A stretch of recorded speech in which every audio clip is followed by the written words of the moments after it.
do you understand productivity in the right way? We're going to look at a new understanding of how to get things done, and beyond that, what it even means to get things done. The things that we will see are supported by the best research and the scriptures, but many of them may be new to you. To give you a feel for this right from the start, let's begin by busting 10 myths about what it means to get things done. Myth 1, productivity is about getting more done faster. When most people think of productivity, they think of efficiency, getting more things done faster.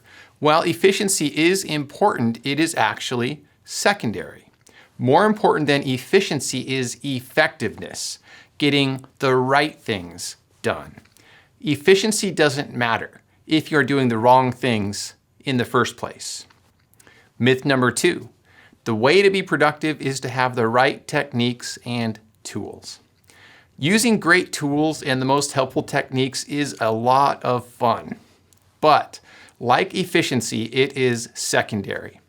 We are going to learn the most helpful methods that are out there for improving your productivity, and I hope to point you to some pretty cool tools.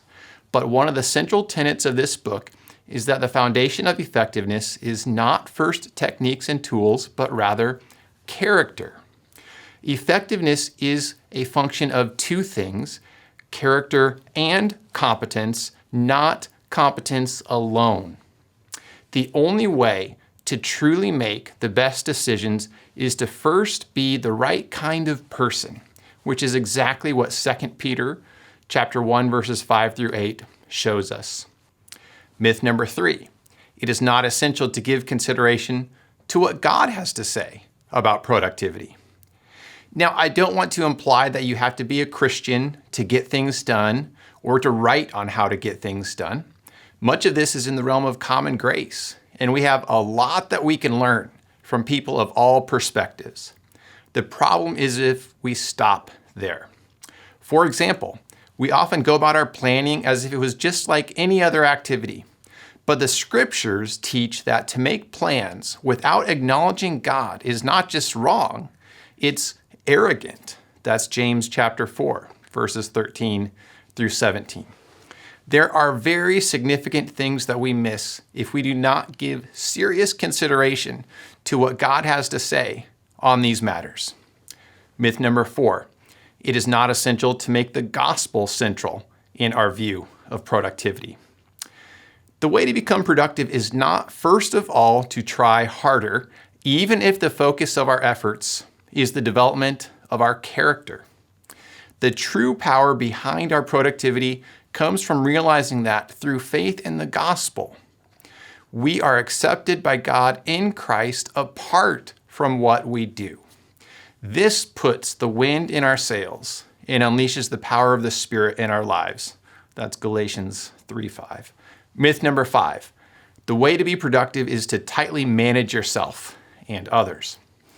Sometimes we have the notion that people who care about getting things done need to be ultra organized, rigidly scheduled, and inflexible. The proverbial time nut. That is not what we are calling for, and that is not actually what makes you productive. To be too controlled is actually to be out of control. You are actually most productive, not by seeking to tightly control yourself, but by seeking to unleash yourself, your capacities, and your human potential.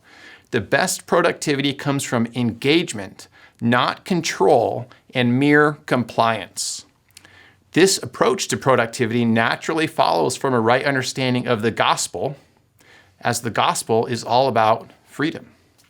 Myth 6, the aim of time management should be our peace of mind. Now, of course, peace of mind is a good thing. But I'm going to argue that there is something far more important. The biggest reason we should be productive is that it enables us to serve others better to the glory of God. We need to seek a purpose higher than ourselves. Ironically, however, true peace of mind results when the good of others, and not first our own welfare or peace of mind, is our first aim. Myth 7, The way to succeed is to put yourself first.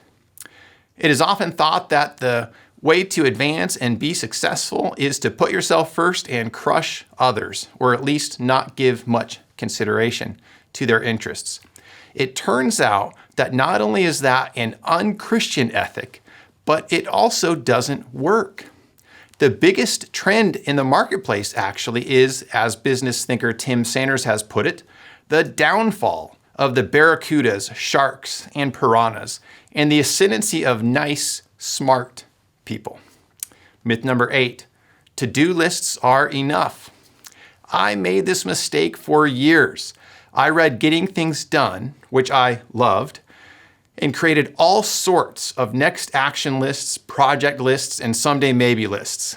Yet, I rarely achieved the mind like water that it promised. Instead, my typical state could have been described as mind like tsunami.